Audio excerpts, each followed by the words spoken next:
খুব সহজেই পেয়ে যাওয়া জিনিসগুলোর প্রতি আমরা কখনোই অভাব অনুভব করি না।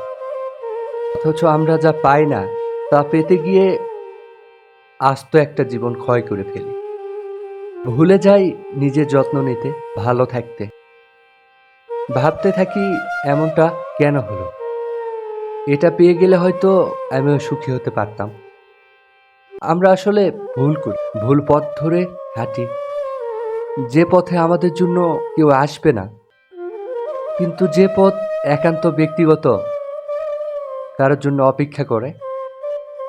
ভুল পথে হাঁটতে হাঁটতে একদিন যখন বুঝতে পারি ভুল পথে হাঁটছি, তখন একটু খেয়াল রাখা দরকার। তখন নিজের দিকে তাকিয়ে দেখি একজোড়া রক্তবর্ণ চোখ, যে চোখের কিছু ক্লান্তি, অবহেলা, বিষণ্ণতা।